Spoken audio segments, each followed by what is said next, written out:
تو شریفوں کے بچے بھی شریف ہوتے ہیں۔ اچھی طرح یاد رکھنا، خوبصورت ماں باپ خوبصورت اولاد پیدا کرے یہ ضروری نہیں ہوتا، لیکن شریف ماں باپ ہمیشہ شریف اولاد پیدا کرتے ہیں۔ مالدار ماں باپ ہمیشہ مالدار اولاد پیدا کرے یہ ضروری نہیں ہوتا، لیکن جو دیندار ماں باپ ہوتے ہیں وہ دیندار اولاد ہی پیدا کرتے ہیں۔ کہنے والے کہتے ہیں پودا گلاب کا ہو تو پھول گلاب کے کھلتے ہیں، پودا دھتورے کا ہو تو پھر دھتورا ہی اگتا ہے۔ اسی طریقے سے جیسا پودا ہوگا اس کے مطابق جو ہے وہ پھول کھلیں گے، اسی کے مطابق پھل آئیں گے۔ میرے پیارے آقا علیہ السلام کے پیارے دیوانوں، اب لوگ عنوان دیتے ہیں اہل بیت نبوت۔ جب آپ نے ان کو اہل بیت نبوت کہہ دیا یعنی نبی کے گھر والے کہہ دیا، تب آپ مجھے بتائیں کس نبی کے گھر والے؟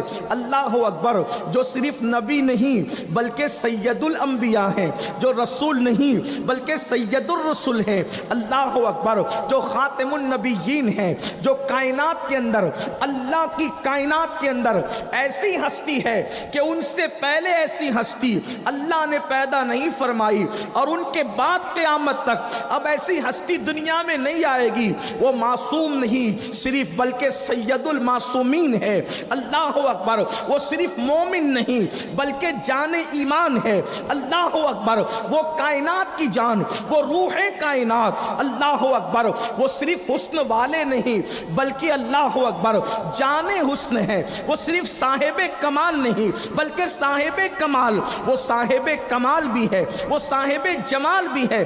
اللہ نے ان کی ہر ادا کو بے مثال بنایا ہے۔ تیری سیرت، تیری صورت زمانے سے نرالی ہے، تیری ہر ادا پیارے دلیل بے مثالی ہے۔ حسن ان کا ایسا ہے کہ حسن تیرا سا نہ دیکھا نہ سنا، کہتے ہیں اگلے زمانے والے۔ اللہ اکبر، علم کا عالم یہ ہے، وَعَلَّمَكَ مَا لَمْ تَكُنْ تَعْلَمْ وَكَانَ فَضْلُ اللَّهِ عَلَيْكَ عَظِيمًا۔ محبوب اپنے آپ کو وہ سب کچھ سکھا دیا جو آپ نہیں جانتے تھے۔ اللہ اکبر، 1,24,000 کم و بیش انبیاء انہی کا خطبہ پڑھنے آئے۔ انبیاء 2 مشن لے کر آتے تھے، ایک تو یہ کہیں کہ اللہ ایک ہے، اور دوسرا یہ کہیں کہ ہمارے بعد جو آئے گا وہ اللہ کا حبیب اور آخری نبی ہوگا۔ ان جیسا کوئی نہیں ہے، ان کی مثال کوئی نہیں ہے۔ اسی لیے تو اہل سنت کے امام کہتے ہیں سب سے اولا وہ اعلیٰ ہمارا نبی، سب سے بالا وہ اعلیٰ ہمارا نبی، اپنے مولا کا پیارا ہمارا نبی، دونوں عالم کا دولہ ہمارا نبی، خلق سے اولیاء، اولیاء سے رسول، اور رسولوں سے اعلیٰ ہمارا نبی۔ جس نے ٹکڑے کیے ہیں قمر کے وہ ہے نور وحدت کا ٹکڑا ہمارا نبی۔ حسن کھاتا ہے جس کے نمک کی قسم وہ ملی ہے دلارا ہمارا نبی۔ کون دیتا ہے دینے کو منہ چاہیے، دینے والا ہے سچا ہمارا نبی۔ کائنات نبوت میں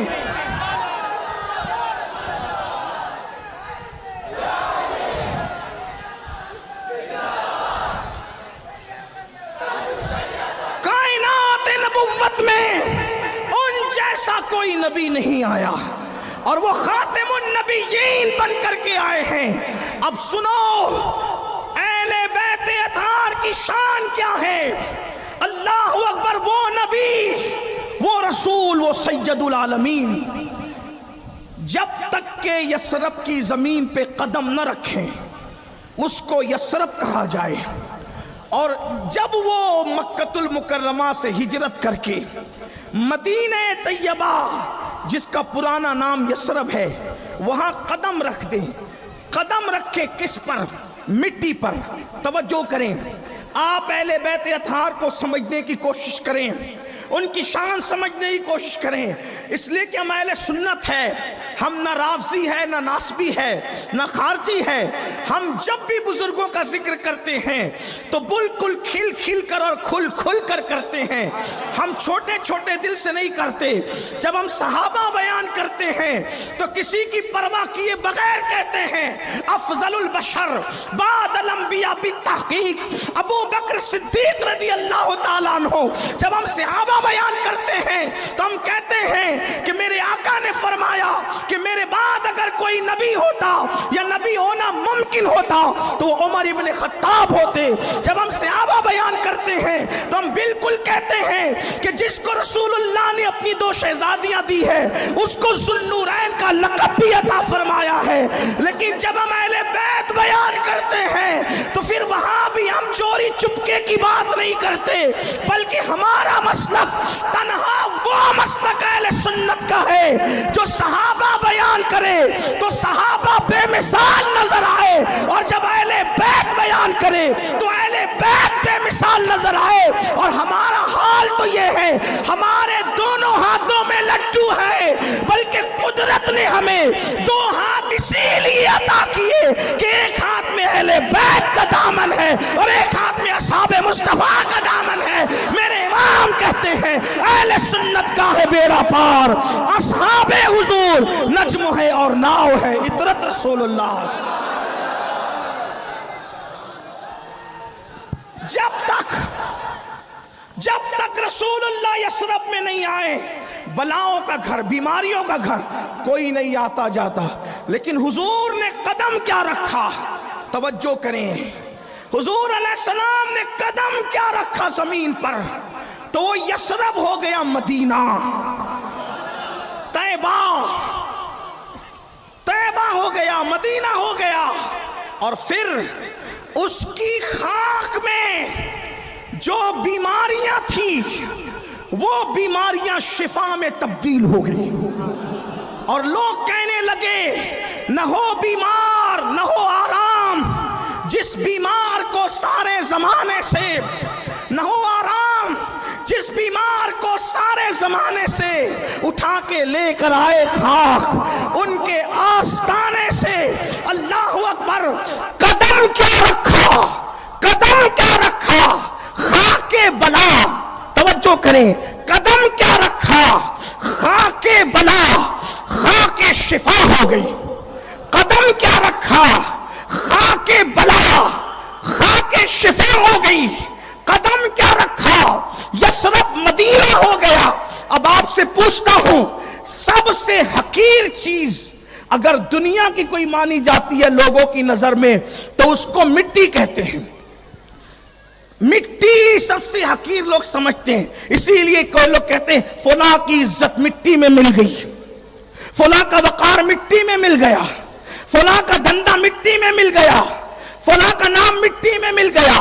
مٹی کی بات آئی مطلب کہ حقارت کی بات آئی.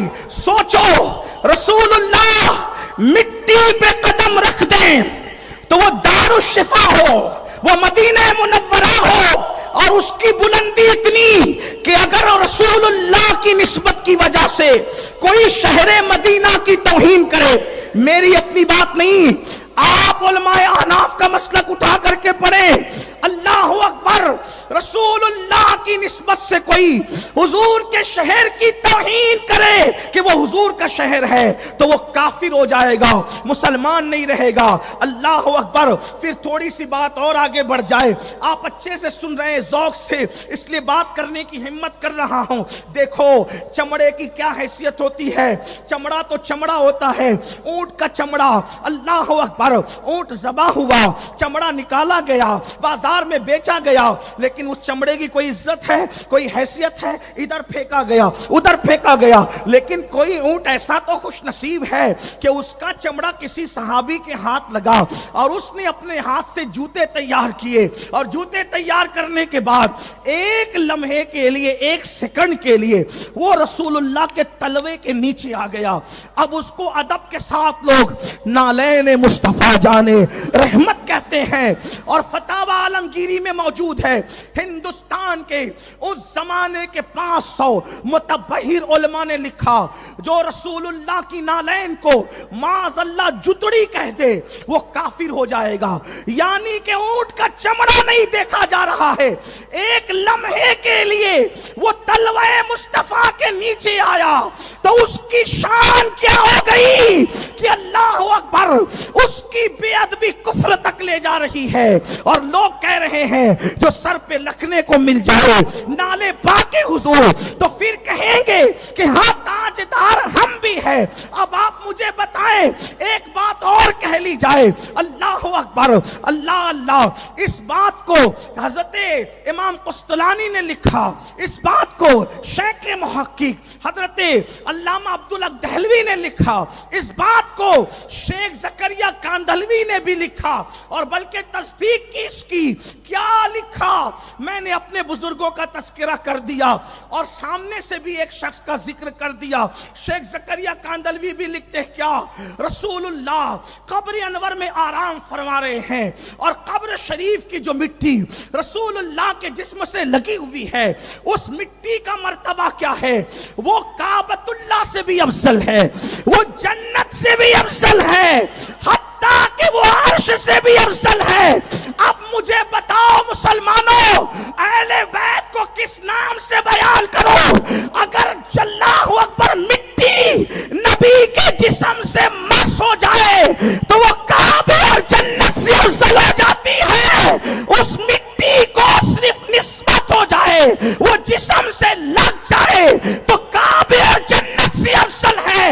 اس مٹی میں نبی کا خون نہیں, نبی کا گوشت نہیں, نبی کا اللہ اکبر لوتھڑا نہیں. اللہ اللہ, مٹی صرف بدن سے لگ گئی تو کعبے سے افضل ہو گئی. وہ سیدہ فاطمہ جس کی رگوں میں نبی کا خون موجود ہے, اگر ان کو کعبے کے برابر کہے تو کس منہ سے کہے؟ اس لیے کہ وہ مٹی کعبے سے افضل ہے. نعرہ تکبیر, نعرہ رسالت. وہ مٹی کعبے سے افضل ہے جو رسول اللہ. اور یہ تو شیخ زکریا صاحب بھی لکھ رہے ہیں, ہمارے محققین نے تو لکھا ہی لکھا, لیکن جو لوگ عظمت رسالت کے منکرین ہیں ان کے قلم سے بھی یہ بات نکلی.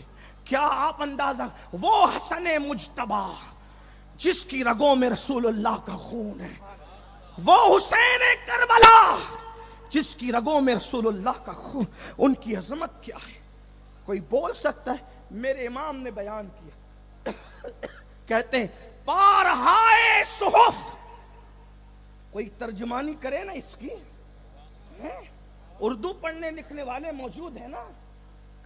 لوگ کہتے ہیں رافضی لوگ بڑے فضائل اہل بیت بیان کرتے.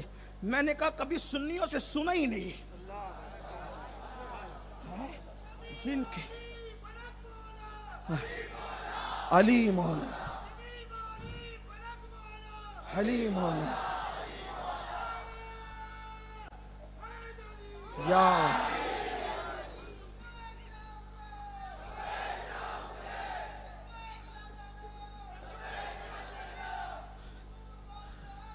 زندہ. غور فرمائیں, اہل سنت میں جو سچے سنی ہیں, ڈنڈی مارنے والے نہیں, ان کے قلم سے کیا نکل رہا ہے؟ پارہائے صحف, اور پھر گنچہائے قدس. اردو کے مصرع ہے نا, ذرا کوئی اس کی تشریح تو کرے.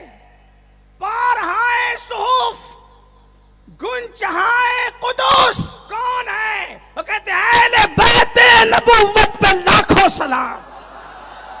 اور پھر کہتے ہیں آب تطہیر سے جس میں پودے جمے. یہ ہمارے نزدیک اہل بیت کا نظریہ ہے. ہم جس شان سے اہل بیت بیان کر سکتے ہیں, اہل سنت, کسی ماں نے ایسا لال پیدا نہیں کیا کہ وہی شان سے بیان کر سکے.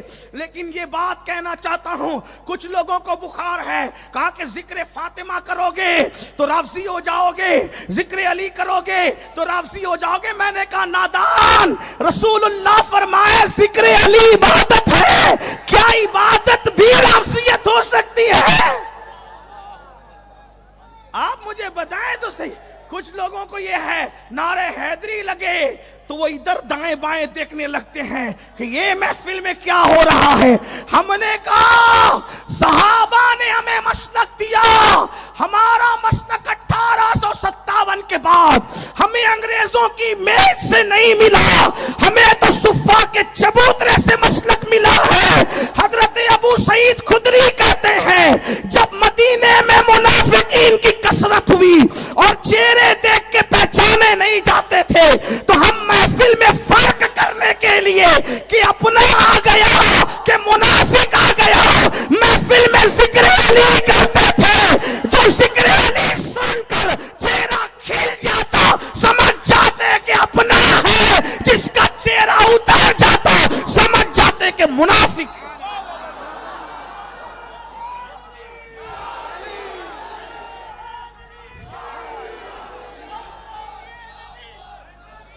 لیکن سنیو اور میری قوم کے جوانوں غور سے سننا، کہیں ایسا نہ ہو کہ حب علی میں آپ کسی صحابی کی توہین کرنے لگے۔ حب علی وہ نہیں جس میں صحابی کی گستاخی پوشیدہ، حب علی تو صحابہ کا ادب سکھاتا ہے۔ سچا حب علی وہی ہے جس میں صحابہ کا احترام ہے، جس میں صحابہ کی تعظیم ہے۔ اللہ اکبر۔ میں تو یہ کہتا ہوں، لوگ کہتے ہیں یار فلاں لوگ کیوں سینہ پیٹتے، ممبئی میں کون پیٹتا مجھے نہیں پتا، میں محرم میں کم آتا ہوں یہاں، ویسے 10 دن آتا بھی نہیں ہوں۔ لوگ کہتے ہیں لوگ سینہ پیٹتے، میں نے کہا کیوں پیٹتے ہیں؟ کہا کیوں پیٹتے تو بتا سید۔ تو میں نے کہا جس دل میں ابو بکر و عمر نہیں ہے وہ تو سینہ پیٹنے ہی کے قابل ہے نا۔ جس میں ابو بکر و عمر نہیں ہے پھر وہ تو پٹنے ہی کے قابل ہے۔ اور یاد رکھو کچھ لوگوں کو یہ بھی بھوت سوارا ہے کہ محرم کے اندر خوشی ہونی چاہیے۔ ہم نے کہا دادا کی خوشی مناؤ گے کہ ابا کی مناؤ گے؟ ارے نادان، لوگ کہتے ہیں کہ صرف 3 دن تک سو گئے، 3 دن کے بعد نہیں۔ میں نے کہا سیدہ خدیجہ کے وصال پر اور اپنے چچا کے وصال پر حضور علیہ السلام نے جو 1 سال تک کی عام الحسن بنایا، آخر وہ کون سی چیز تھی؟ امام زین العابدین پوری زندگی نہیں مسکرائے، وہ کون سی چیز تھی؟ لوگ کہتے تھے زین العابدین آپ روتے روتے روتے صرف روتے ہیں، تو فرمایا کیوں نہ رو؟ یعقوب نے ایک یوسف کھویا تھا، اس میں بھی شک تھا کہ زندہ ہے یا دنیا سے چلے گئے، شک تھا۔ میں تو اپنے سامنے آنکھوں کے سامنے 14 یوسف کھو کے آ رہا ہوں، اگر میں نہ آنسو بہاؤں گا تو کون آنسو بہائے؟ آپ مجھے بتائیں، کچھ لوگ ادھر ادھر ہو رہے ہیں۔ اہل سنت کا سچا مسلک ہے۔ امام اہل سنت سے کسی نے پوچھا سید اعلیٰ حضرت سے، شہدائے کربلا کی داستان سن کے اگر رونا نہ آئے تو امام اہل سنت کہتے ہیں پھر اس کو اپنے آپ پہ رونا چاہیے، اس کو اپنے آپ پہ رونا چاہیے۔ کیوں؟ اس لیے کہ محبت رلاتی ہے، محبت رلاتی ہے۔ زبردستی کا رونا ہم نہیں روتے، یہی تو فرق ہے۔ لوگ کہتے ہیں اس کی زبردستی اور رونے میں فرق ہے۔ میں نے کہا ایک رونا عبادت، توجہ، ایک رونا عبادت اور ایک رونا حرام۔ کہا کوئی دلیل؟ میں نے کہا قرآن۔ اس پہ بھی قرآن ہے۔ میں نے کہا اسی لیے تو کہتے تبیان لکل شیء۔ لوگ مولا علی سے کہتے تھے علی تمہارے پاس کوئی دوسرا قرآن ہے کیا؟ تم الگ بات کرتے ہو تھوڑا۔ تو مولا علی فرماتے نہیں، قرآن تو وہی ہے جو حضور نے دیا، سب کو ہمیں بھی دیا، لیکن اللہ نے ہمیں فہم زیادہ عطا کر دیا۔ جو جتنا گواز ہوگا وہ اتنا نکال کر لائے۔ میرا کوئی کمال نہیں، یہ تو ہمارے بزرگ کو لکھ چکے۔ کہا رونے پہ بھی قرآن ہے؟ میں نے کہا بالکل، سورہ یوسف اٹھا کے پڑھیں۔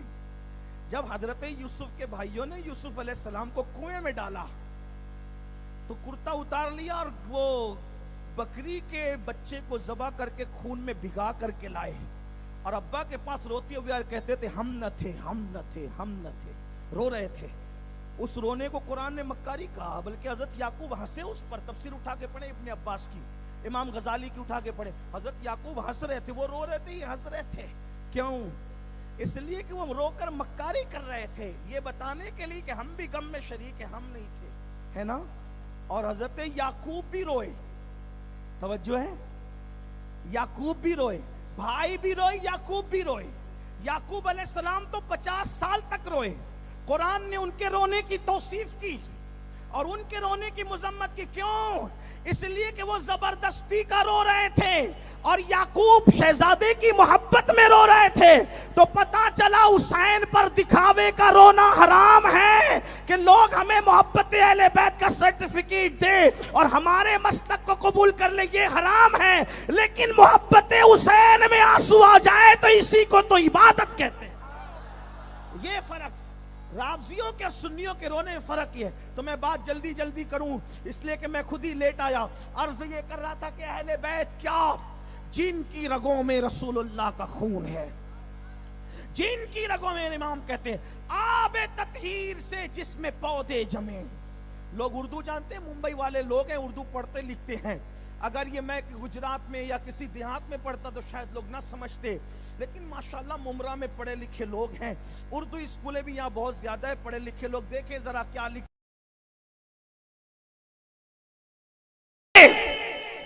جس میں پودے دیکھو کسی گلشن میں جب پودے لگتے ہیں نا، پودے ہے توجہ آپ کی نہیں ہے. اگر آقاؤں کے ذکر کے وقت دماغ حاضر نہیں تو تقریر کام کی نہیں.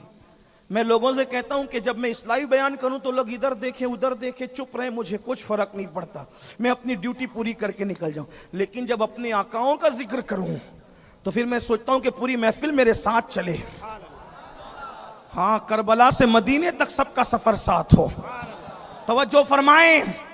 اللہ اکبر کہتے ہیں آب تطہیر سے جس میں پودے جمے. جو کوئی باغ لگتا ہے نا، باغ، اس باغ میں پودے جمانے کے لیے پانی دینا پڑتا ہے. صحیح ہے؟ بولو بھئی کسان بھی کچھ لوگ ہوں گے، آپ کے اندر نہیں ہوں گے تو کم سے کم اتنا تو پڑھا لکھا ہی ہوگا کہ پودے لگانے کے لیے پانی چاہیے. تو یہ کون سے پودے ہیں؟ اہل بیت. اس کے لیے پانی کون سا ہے؟ تو کہتے ہیں کہ اس میں آب تطہیر کا پانی ہے. کس طرح اشارہ؟ انما یرید اللہ لیذھب عنکم الرجس اہل البیت ویطہرکم تطہیرا. یہ تطہیرا آگے دیکھیں، ادھر انما حسر کے لیے، ادھر تطہیرا کی تنوین تعظیم کے لیے بتایا جا رہا ہے کہ ہم قرآن میں اب اہل بیت کا ذکر کرتے ہیں تو تعظیم کے ساتھ کرتے ہیں، کیونکہ تنوین جو ہے وہ تعظیم کا فائدہ دیتی ہے عربی زبان میں. اب آپ مجھے بتائیں، جب وہ اللہ ہو کر ذکر اہل بیت اس شان کے ساتھ کرتا ہے تو بندوں کو ایرے گہرے طور پہ اہل بیت کا ذکر کرنے کا حق کیا ہے؟ امام کہتے ہیں آب تطہیر سے جس میں پودے جمے. اس ریاض نجابت پہ، اس ریاض نجابت پہ لاکھوں سلام. اور آگے دو مصرے سن لیں اور ایک ہلکا اشارہ پھر آگے چلتے ہیں. آپ کہتے ہیں خون خیر الرسل سے ہیں جن کا خمیر. توجہ ہے، غور کریں میری قوم کے جوانوں. آپ نے آج اہل بیت کا عنوان دیا، ہو سکتا کسی کے مغز میں یہ بھی آیا ہو کہ ابھی محرم نہیں، ذکر اہل بیت کیسا؟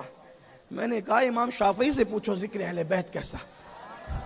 امام شافعی کہتے ہیں یا اہل البیت رسول اللہ حبکم فرض من اللہ فی القرآن انزلہ.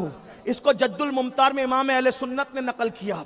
کیا یا اہل البیت رسول اللہ حبکم، امام یوسف نبہانی نے بھی اس کو لکھا. یا اہل البیت رسول اللہ حبکم فرض من اللہ، من اللہ، من اللہ.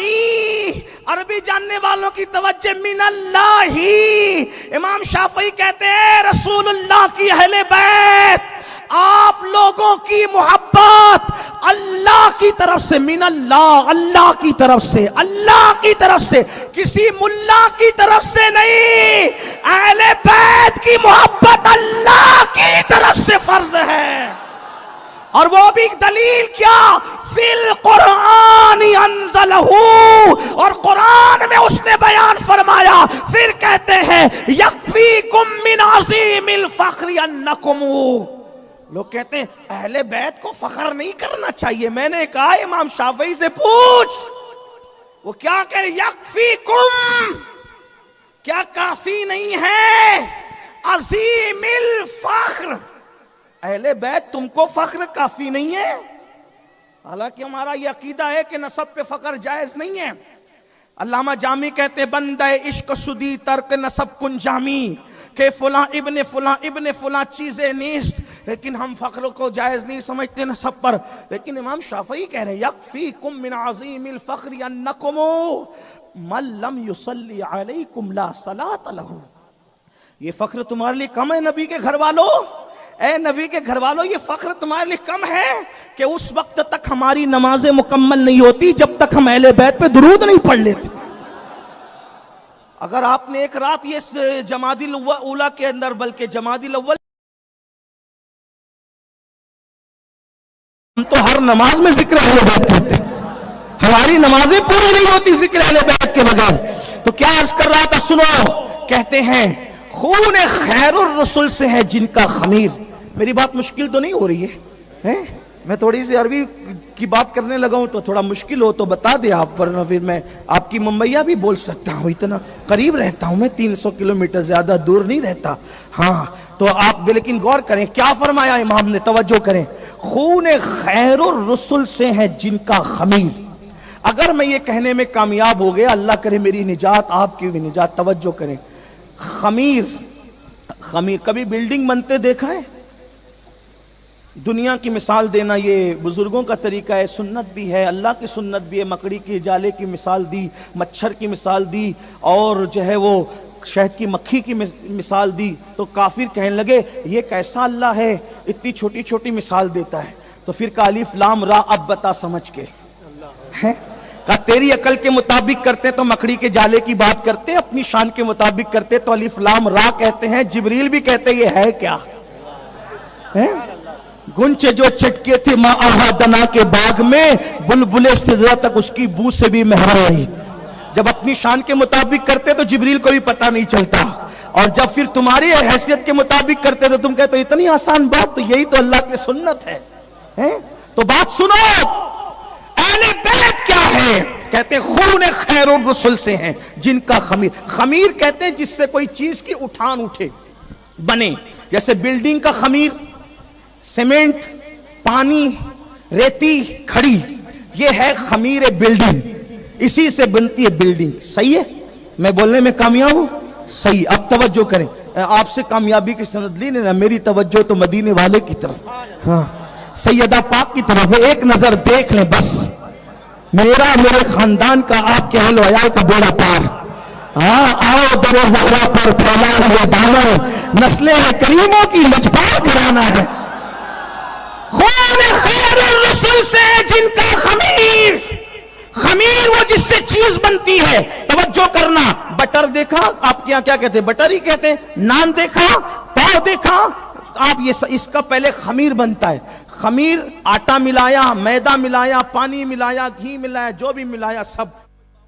لیکن صرف سمجھانے کے لیے اتنی بات کر رہا ہوں, ورنہ بہشتی زیور بھی میں پڑھ سکتا ہوں آپ کے سامنے, وہ مجھے کچھ واقعات یاد ہیں, لیکن میرا عنوان آج وہ بھی نہیں. توجہ فرمائیں, جس سے جو چیز بنتی ہے اس کو کہتے ہیں خمیر. اب توجہ کرنا, اب یہ اہل بیت جو بنے ہیں, توجہ کریں, اب اصل بات, اب توجہ کریں. اللہ کرے اہل ذکر کی, جن کا ذکر ہو رہا ہے, ان کا بھی ان کی خیرات ملے. توجہ ہو جائے, خون خیر الرسل سے ہے جن کا خمیر. یعنی کہ اہل بیت کو جب بنانا ہوا, دیکھو تم کو بنایا تمہارے باپ دادا کے خون سے, ہمیں بنایا باپ دادا کے خون سے. اللہ اکبر. اہل بیت کو جو اصل اہل بیت ہے, اصل اہل بیت کی دو قسم کر لے, ایک اصل اہل بیت, ایک نسل اہل بیت, اور اصل اور نسل دونوں کا تعلق وہیں سے ہے. اب توجہ کریں, اللہ اکبر. کہتے ہیں خون, یہ امام اہل سنت کہہ رہے ہیں جن کی تحقیق پر ہمیں بڑا اعتبار ہے الحمدللہ. 108 علوم و فنون کا ماہر مجدد کہہ رہا ہے کہ اہل بیت کو بنایا تو کیسے بنایا؟ خون خیر الرسل سے ہے جن کا خمیر. ان کی بے لوث تینت پہ لاکھوں سلام. تھوڑا مشکل ہو جائے گا لیکن بات سمجھ میں آئے گی. خون رسول سے, بلکہ رسول سے نہیں, خیر الرسل سے, خون خیر الرسل سے ہے جن کا خمیر. سیدہ فاطمہ کو, علی مرتضیٰ کو, حسن مجتبیٰ کو, امام حسین کو, اور اگر آگے بڑھتے چلیں زین العابدین, امام باقر, امام جعفر صادق, موسیٰ کاظم, علی رضا, حضرت تقی, حضرت نقی, حسن عسکری, نفس زکیہ, عبداللہ المحب, شیخ عبدالقادر جیلانی, غریب نواز, صابر کلیر, شاہ برکت اللہ, وارث دیوا, سادات بلگرام, مکتوم اشرف جہانگیر سنیانی, سادات کے چوچا, سادات کالپی, جتنے انتاللہ سادات ہیں بنے کس سے؟ خون خیر الرسل سے ہے. لیکن ابھی میرا عنوان پہلے اصل سادات ہے, نسل پہ بعد میں آئیں گے. لیکن توجہ کریں, اصل سمجھو گے تو نسل خود بخود سمجھ میں آئے گی. خون خیر الرسل سے ہے جن کا خمیر. یعنی اہل بیت کا خمیر کس سے بنا؟ نبی کے خون سے بنا. نبی کے خون سے کون بنا؟ سیدہ فاطمہ, علی مرتضیٰ. علی مرتضیٰ کو اس لیے کہہ رہا ہوں کہ امام اہل سنت نے مطلع القمرین میں ایک حدیث لکھی, کنز العمال کے حوالے سے غالباً ہے لیکن مطلع القمرین میں تو موجود ہے. تذ کے مرتضوی میں استاد زمن نے بھی اس کو لکھا. کیا لکھا؟ فرمایا لوگوں تم الگ الگ درخت کی الگ الگ ٹہنیوں سے ہو, میں علی ایک درخت کی دو شاخوں کا نام ہے. یعنی علی کو میرے خاندان سے الگ نہیں کرنا, علی خاندان سے ہٹ کے نہیں ہے, وہ سید السادات ہے. سیدوں کے باپ ہیں، وہ سیدوں کے باپ ہیں، خون خیر الرسل سے ہے جن کا خمیر. کن کا خمیر؟ سیدہ فاطمہ، علی مرتضی، حسن مجتبی، حسین شہید کربلا. 4 کا ذکر کریں. کیا مطلب ہوا؟ کہا یہ کیا بات کرتا ہے مین القادری، خون خیر الرسل سے کیا ہو؟ میں نے کہا اب سن، یہ خیر الرسل کا خون کیا ہے؟ کہا کیا ہے؟ کہا ایک مثال روایت پڑھتا ہوں، شواہد النبوہ میں علامہ جامی نے لکھا، اور بھی کتب میں ہے. تھوڑا حوالے کے ساتھ پڑھ رہا ہوں کیونکہ لوگوں کو ایسا لگتا ہے یہ ہوا میں باتیں ہوتی، ہوا میں نہیں ہوتی. انسان جس چیز کو نہیں جانتا اس کا دشمن ہوتا ہے. ہاں، کلپیں کٹنے کا بھی مجھے آج کل خیال رہتا ہے، لوگ ادھر ادھر سے کاٹ کے ڈالتے ہیں، تو اس لیے حوالے پڑھ دیتا ہوں تاکہ لوگوں کو پتہ چلے ہم سنی الحمدللہ ایسے زبردستی کی باتیں نہیں پھینکتے. اور پھینکم پھاکی وہ کرتے ہیں جن کے پاس ذخیرہ نہیں ہوتا. 1450 سال کا ذخیرہ ہے. لوگوں کے پاس کتابوں کے اتنے نام یاد نہیں ہوں گے اہل سنت میں جتنا ذخیرہ موجود ہے. ہاں، کیا سنو، خون خیر الرسل سے جن کا خمیر. مطلب کیا؟ رسول اللہ کا خون، خیر الرسل کا خون. یہ کیا ہے رسول اللہ کا خون؟ وہ کہا وہ تو بشر تھے. میں نے کہا وہ بشر ہیں، بے شر ہیں. وہ بشر ہیں، بے شر ہیں، اور تو بشر سراپا شر ہے. یہ فرق ہے، نہیں سمجھے؟ وہ بشر بے شر اور تو سراپا شر. تو بھی بشر، وہ بھی بشر، وہ بے شر، تو سراپا شر. لوگ کہتے ہیں یہ کیا بات ہوئی؟ میں نے کہا نبی بشر ہیں. سب مل کے سنی بولو، نبی بشر. ہم پہ الزام لگتا ہم نبی کو بشر نہیں مانتے. ہم نے کہا جو بشر نہ مانے وہ کافر ہے. بولو نبی بشر ہیں. فرق کیا ہے؟ لوگوں نے نبی کو لباس بشر میں دیکھا. لباس، ہم کہتے ہیں وہ لباس بشر میں آئے. حقیقت تو خدا کے سوا کوئی جانتا ہی نہیں. کوئی جانتا ہے؟ جیسے دنیا میں آپ قیامت کی حقیقت نہیں جانتے بس سن رکھا ہے، لیکن حقیقت وہاں جا کے پتہ چلے گی. یہی ہے نا؟ جیسے آپ سوتے میں جاگنے کی حقیقت نہیں جانتے، جاگنے میں سونے کی حقیقت جان سکتے ہو. جاگنے میں توجہ کرنا، سونے کی حقیقت جان سکتے ہو، لیکن سونے میں جاگنا کچھ پتہ نہیں چلتا. تو نادان یہ ہے، آنکھیں بند کر کے جب تو جاگنا نہیں جان سکتا تو تو لباس بشر میں رسول اللہ کی حقیقت کو کیا جان سکتا ہے؟ انہوں نے فرمایا یا ابا بکرن لم یعرفنی حقیقتاً غیر ربی. اے ابو بکر میری حقیقت کو میرے رب کے سوا کوئی نہیں جانتا. جب کوئی نہیں جانتا تو کیسے جانتا؟ بشر ہے. میں نے کہا بالکل بشر ہے. تو فرق کیا ہے تمہارے ہمارے دیکھنے میں؟ فرق کیا ہے؟ کہا کیا فرق ہے؟ میں نے کہا تم نے نبی کو لباس بشر میں دیکھا تو تم کو نبی چھوٹا نظر آیا. توجہ ہے؟ انہوں نے لباس بشر میں دیکھا تو کیا ہوا؟ نبی چھوٹا نبی چھوٹے نظر آئے ان کو. اور ہم نے لباس بشر میں ہم نے بھی دیکھا لباس، ہم نے کوئی الگ نہیں دیکھا. اور ہم نے لباس بشر میں دیکھا، انہوں نے دیکھا تو نبی چھوٹا نظر آیا.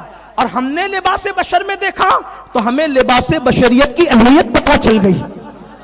ہمیں لباس بشر کی اہمیت پتہ چل گئی کہ اللہ کے نزدیک اگر لباس بشر سے قیمتی کوئی لباس ہوتا تو اللہ اپنے محبوب کو وہی پہنا کر کے بھیجتا. ہمیں بشریت کی اہمیت پتہ چل گئی. اسی مضمون کو حضرت بیدم شوارسی بڑے دمدار انداز میں کہتے ہیں اب آدمی کچھ اور ہماری نظر میں ہے، اب آدمی کچھ اور ہماری نظر میں ہے جب سے سنا یار لباس بشر میں ہے. سے سنا یار لباس بشر میں. ہمیں آدمیت کی اہمیت پتہ چلی لباس بشر میں نبی کو دیکھ کر کے. تو عرض کر رہا تھا سنو نبی کا خون کیا؟ کہا کیا خون؟ میں نے کہا سن، حضور نے ایک مرتبہ حجامہ کروایا، آپ کی زبان میں حجامہ کروایا، خون نکلا. حضور نے کٹورے میں رکھ دیا. ایک صحابی آئے، ان سے فرمایا لے جا کر کے کہیں ڈال دو.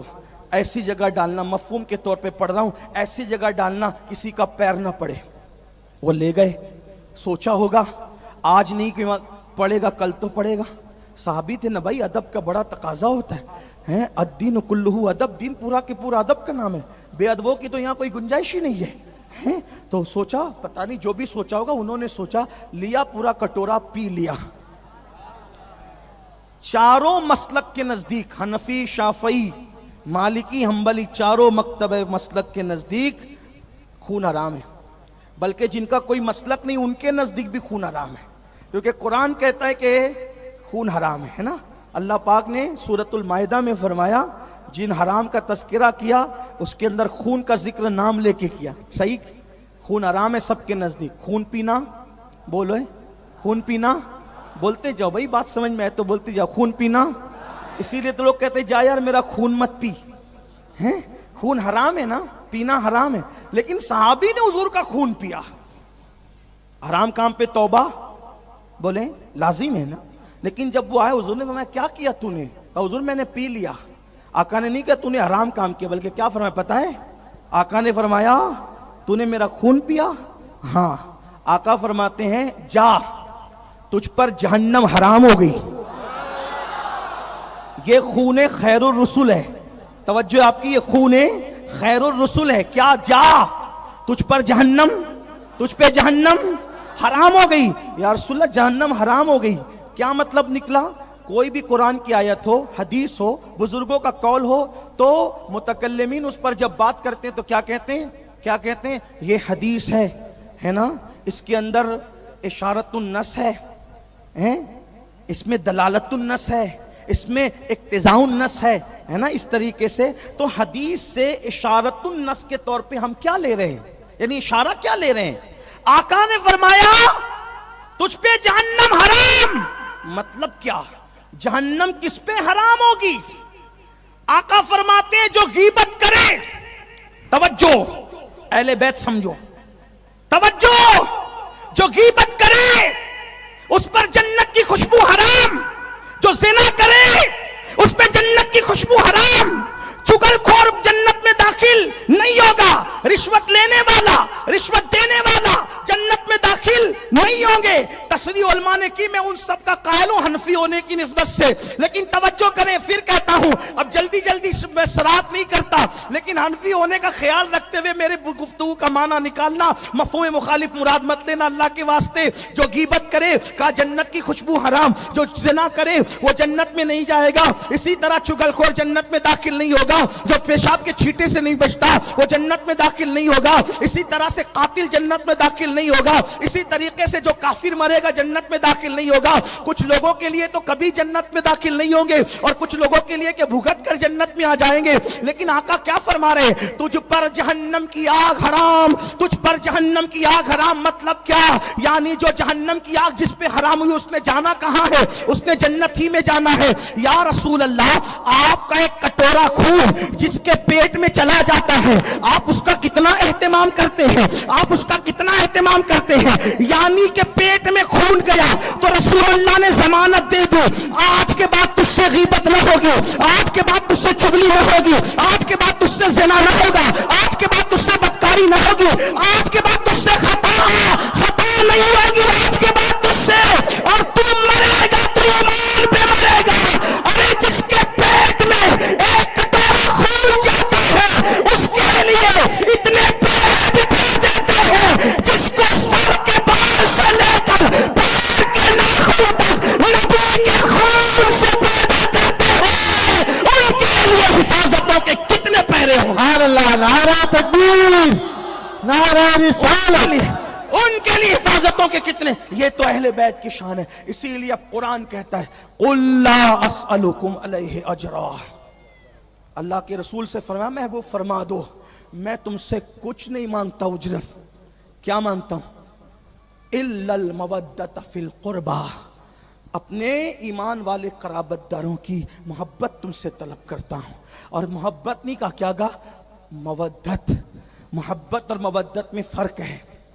محبت اور مودت میں انسان کھانے سے محبت کرتا ہے, مچھلی پانی سے مودت کرتی ہے. سمجھ میں آتی ہے بات؟ انسان کھانے سے محبت کرتا ہے, مچھلی پانی سے مودت. کیا کہ محبت اور مودت میں فرق کیا؟ کہا کبھی کھا لیا اس کے بغیر رہ بھی سکتے ہیں, یعنی رہ سکتے ہیں کہ نہیں رہ سکتے ہیں. لیکن مچھلی کو پانی سے نکالو مر گئی, اور صرف مر نہیں گئی, کاٹو, ٹکڑے ٹکڑے کرو, بھونو, فرائی کرو, سالن میں بنا کے کھاؤ, پیٹ میں گئی. کوئی ڈش اور کوئی غذا کھانے سے اتنی پیاس نہیں لگتی جتنا مچھلی کھانے کے بعد پیاس لگتی ہے. پتہ چلا زندہ تھی تو پانی کے بغیر نہیں, مر گئی تو بھی پیٹ میں پانی مانگ رہی ہے, تبھی تو لوگوں کو پیاس لگ رہی ہے. اس کو کہتے ہیں محبت, مودت. یعنی نہ تیرے بغیر زندہ رہیں گے نہ تیرے بغیر نہ تیرے بغیر مریں گے. قرآن کہتا ہے الا المودۃ فی القربا, میری اہل بیت سے ایسی محبت کرنا کہ جینا بھی ان کی محبت کے ساتھ, مرنا بھی ان کی محبت کے ساتھ. یاد رکھنا سنیو, حج کیا ایمان پر خاتمے کی گارنٹی نہیں, تہجد پڑھی ایمان پہ خاتمے کی گارنٹی نہیں, پانچوں وقت کی نماز پڑھی جو کہ فرض ہے 700 مرتبہ کم و بیش حکم آیا, نماز کا انکار نہیں کیا جا سکتا, اس کی فضیلت کا انکار نہیں. نماز پہ میری بہت سی تقریریں ہیں, بلکہ میں تو یہ بھی بیان کرتا ہوں, میرے آقا نے فرمایا جس نے نماز چھوڑی وہ میرے ذمے سے باہر ہو گیا, جس نے نماز چھوڑی وہ اللہ کی پناہ سے باہر ہو گیا. آقا فرماتے جس نے نماز چھوڑی وہ اس کے ساتھ قیامت کے دن میرا کوئی وعدہ نہیں. آقا ارشاد فرماتے ہیں, آقا فرماتے ہیں من ترک الصلاۃ متعمدا فقد کفر, جس نے نماز چھوڑ دی گویا وہ کفر کی حد تک پہنچ گیا. نماز کی اہمیت اپنی جگہ, لیکن علماء سے پوچھ لیں زندگی بھر نماز پڑھے لیکن ایمان پہ خاتمے کی کوئی گارنٹی نہیں ہے, کیونکہ نماز پڑھنے والا بھی اگر اللہ اس کے ساتھ خفیہ تدبیر کرے تو وہ بگڑ جائے اور بگڑ کر کے کافر ہو کے مر سکتا ہے. حاجی کا خطرہ, نمازی کو خطرہ, غازی کو خطرہ, سب کو خطرہ. لیکن سنو سنیو کیا بات ہے, امام راضی اپنی تفسیر میں لکھتے ہیں صاحب کشاف کے حوالے سے, کیا لکھتے ہیں توجہ کریں, لکھتے ہیں امام راضی کہ میرے آقا نے فرمایا جو میری اہل بیت کی محبت میں مرے گا اللہ اس کو ایمان کی عہد عطا فرمایا. یعنی اہل بیت سے محبت کا صلہ ایمان پر موت, اور اسی پر نہیں بلکہ آقا فرماتے ہیں شہید مرے گا, یعنی بستر پہ بھی مرا تو شہادت کا مقام ملے گا. اسی پر بس نہیں, اللہ اکبر, اس کی سند پر بحث کرنے والوں نے کیا ہوگا لیکن فضائل اعمال کے اندر ضعیف روایتیں مقبول ہیں. امام راضی کیا لکھتے ہیں, اس کو امام یوسف نبہانی نے بھی لکھا, اس کو ہمارے بڑے بڑے بزرگوں نے بھی لکھا, اس کو جو ہے اللہ اکبر بے شمار کتب کے اندر لکھا گیا ہے. ایمان پہ مرے گا, شہید مرے گا, اسی پہ بس نہیں, آقا فرماتے ہیں جو اہل بیت سے محبت کرے گا ملک الموت روح بعد میں نکالیں گے, پہلے جنت کی بشارت عطا کریں گے. آقا ارشاد فرماتے ہیں اہل بیت سے محبت کرنے والے کو ایسے سجا کر جنت میں لے جائیں گے جیسے دلہن کو سجا کر کے دلہا کے گھر لے جایا جاتا ہے. یہ اہل بیت کی محبت کا صلہ. میرے آقا ارشاد فرماتے ہیں جو اہل بیت سے محبت کرے گا, آقا فرماتے ہیں اگر تم چاہتے ہو کہ تمہاری عمر میں برکت ہو, آقا ارشاد فرماتے ہیں اگر چاہتے ہو کہ تمہاری عمر میں برکت ہو, فرمایا میری اہل بیت سے محبت کرو عمر بڑھا دی جائے گی. آقا ارشاد فرماتے ہیں چاہتے ہو تمہاری روزی میں برکت ہو, اہل بیت سے محبت کرو روزی میں برکت ہوگی. حضرت عبداللہ ابن مسعود کہتے ہیں اہل بیت کی ایک دن کی محبت 1 سال کی بیریہ عبادت سے افضل کر دی گئی ہے. اللہ اکبر. جانتے ہیں آپ میرے آقا علیہ الصلوۃ والتسلیم کے پیارے دیوانوں, اور صاحب ترمذی نے یہاں تک لکھا کیا محبت اہل بیت کا صلہ ہے. آقا ارشاد فرماتے ہیں جو علی سے, فاطمہ سے, حسن حسین سے اور مجھ سے یعنی پنجتن سے جو محبت کرے, پنجتن سے, ترمذی شریف میں آقا فرماتے جو پنجتن سے محبت کرے گا جنت میں جہاں ہم 5 رہیں گے وہ ہمارے ساتھ ہی جنت میں داخل کیا جائے. اس سے بڑا کوئی صلہ ہے, اس سے بڑا کوئی صلہ ہے, اللہ حضور کے ساتھ جنت. اور اگر محبت نہیں کی تو کیا ہوگا. آقا فرماتے, وہی امام راضی لکھ رہے ہیں, آقا فرماتے ہیں جو میری اہل بیت سے بغض رکھے کفر پر مرے گا. لوگ پتہ نہیں دشمنان اہل بیت کی وکالت کرتے کرتے کہاں تک پہنچے. آقا فرماتے ہیں جو بغض اہل بیت میں مرا وہ کفر پر مرے گا, اور قیامت کے دن اس کی پیشانی پہ لکھا ہوگا, پیشانی پہ یہ اللہ کی رحمت سے نا امید ہے. اعلیٰ حضرت کا حوالہ پڑھا, اعلیٰ حضرت کے والد کا حوالہ بھی پڑھ دوں ایک. آج کل لوگ اہل بیت کو دیکھ کر کے منہ چھڑاتے ہیں. کچھ لوگوں کو تو شک ہی ہے اہل بیت ہے بھی کہ نہیں یہ دنیا کے اندر. امام مہدی کی آمد کہاں ہوگی, نبی کے گھر ہی میں تو ہوگی. تو امام مہدی تو نبی کے گھر میں ہی ہوں گے نا پیدا, بھائی رسول اللہ کے اولاد میں پیدا ہوں گے, حضور کے گھر میں پیدا ہوں گے. سنیے ایک مرتبہ ایک یہ حدیث بھی سن لے ذرا, اس کو ارات الادب میں امام اہل سنت نے لکھا جو آپ کو سامنے پڑھ رہا ہوں. اس کو امام شبلنجی نے بھی اپنی کتاب میں لکھا. کیا لکھا؟ کچھ لوگ باتیں کر رہے تھے, حضرت عباس آئے تو چپ ہو گئے, ٹھیک, حضرت عباس کو ناگوار گزرا، توجہ کرنا، اتنی بات ناگوار گزری تو حضور سے کہا یا رسول اللہ یہ کچھ لوگ ہیں جب آپ کی اہل بیت کو دیکھتے ہیں تو باتیں کرتے کرتے چپ ہو جاتے ہیں۔ اللہ کے رسول علیہ السلام منبر پہ تشریف لائے اور فرمایا تم میری اہل بیت کو دیکھ کر کے باتیں بند کر دیتے ہو، تم میری اہل بیت کو دیکھ کر صرف بات بند کی۔ بات ہو سکتا کوئی اور بات راز کی بات رہی ہوگی، جو بھی رہی ہوگی، ہر بات ہر سب کے سامنے تو نہیں کی جاتی نا، لیکن حضرت عباس کے دل پہ لگ گئی تو اللہ کے رسول نے میری اہل بیت کو دیکھ کے باتیں بند کرتے ہو، فرمایا سن لو اس وقت تک تمہارا ایمان نہیں جب تک تم میری اہل بیت سے سچی محبت نہ کرو۔ محبت اہل بیت پہ موقوف ہے محبت رسول۔ کس بنیاد پہ؟ صرف بات بند کر دی تو حضور جلال میں آ گئے، جنہوں نے امام حسین کو شہید کیا، شہزادہ علی اکبر کو میرے مالک مولا کو شہید کیا، شہزادہ علی اصغر کو شہید کیا، امام قاسم کو شہید کیا، ان پر خدا کے غضب کا حال کیا ہوگا؟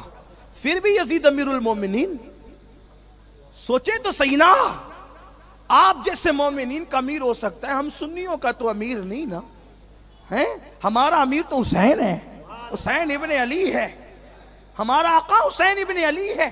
اللہ اکبر، ہمارے آقا مولا علی ہے، ہمارے آقا عثمان غنی ہے، ہمارے آقا فاروق اعظم ہیں، ہمارے امام صدیق اکبر ہیں، اللہ اکبر، ہمارے امام غوث اعظم ہیں، غریب نواز ہیں، صابر پاک ہیں، یہ ہمارے آقا لوگ ہیں، اللہ اکبر۔ تو عرض یہ کر رہا تھا اہل بیت کی محبت، تو اہل بیت کو لوگ دیکھتے ہیں، دیکھ کر کے کھڑے نہیں ہوتے، بڑا وزن بھاری ہو گیا لوگوں کا، ہیں؟ توجہ کریں، میں اعلیٰ حضرت کے والد کا حوالہ جو ان کے استاد بھی امام المتکلمین علامہ نقی علی خان علیہ رحمہ کا حوالہ پڑھ رہا ہوں۔ امام المتکلمین علامہ نقی علی خان اپنی کتاب تفسیر علم نشرہ میں لکھتے ہیں، فرماتے ہیں اب دھیان سے سننا اہل بیت سے محبت کیسی ہونی چاہیے۔ لوگ کا حال کیا ہے؟ اپنی ڈگریوں پر، اپنی دولت پر، اپنے حسن پر، اپنی جوانی پر مغرور ہیں۔ نبی کے گھر کا کوئی فرد ہو، سنو اہل بیت کی شان کیا ہے۔ امام المتکلمین علامہ نقی علی خان لکھتے ہیں کہ اللہ کے رسول نے فرمایا، حدیث ہے، حدیث کی سند کیا ہے؟ امام المتکلمین نے لکھا، میرے لیے وہی دلیل ہے، توجہ کریں، وہ لکھتے ہیں اللہ کے رسول نے، میرے جوانوں دھیان سے سننا، بوڑھوں کی بھی توجہ، وہ لکھتے ہیں کہ جو میری اہل بیت کو دیکھ کے کھڑا نہ ہو، کیا لکھتے ہیں؟ جو میری اہل بیت کو دیکھ کر کھڑا نہ ہو، اللہ اس کو لا علاج بیماری میں مبتلا کر دے گا۔ امام المتکلمین نے لکھ رہے ہیں۔ اور قاضی شہاب الدین دولت آبادی جو ہمارے مخدوم سرکار مخدوم اشرف جہانگیر سمنانی کے خلیفہ ہے، اپنی تفسیر میں لکھتے ہیں حدیث کہ میرے آقا نے فرمایا تمہارے درمیان کوئی آئے، تمہاری مرضی اٹھو نہ اٹھو، لیکن جب میری اولاد کو دیکھا کرو تو اٹھ کر کے کھڑے ہو جایا کر۔ اللہ کے رسول نے فرمایا۔ میں نے دو حوالے آپ کے سامنے پیش کیے۔ آج کل لوگ لا علاج بیماری میں مبتلا ہیں، کوئی کسی میں کوئی کسی میں، یہ تو نہیں کہتا کہ سب بے ادب ہو گئے، لیکن گیہوں کے برابر گھن بھی پسے جاتے ہیں۔ نادان لا علاج بیماری سے بچنے کا علاج تو رسول اللہ 1450 سال پہلے دے گئے۔ آج تیرا وزن اتنا بڑھ گیا کہ تو نبی کے خاندان والوں کو دیکھ کر بھی مغرور ہو کر کے بیٹھا ہے۔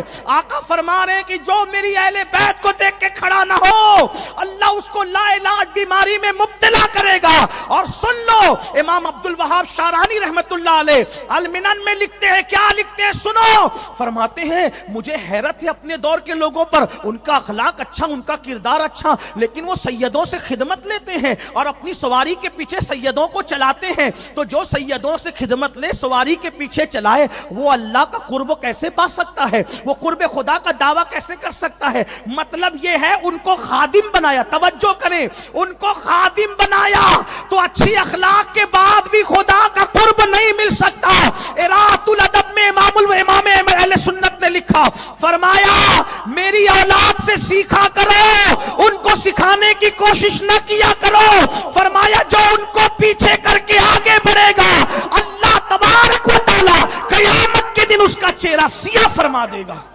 آپ بتاؤ، جب آپ کے دور کے اہل بیت کا یہ حال ہے تو امام حسن اور امام حسین کی شان کا عالم کیا ہوگا؟ اپنی بات ختم کرتے کرتے اب ایک روایت پڑھتا ہوں۔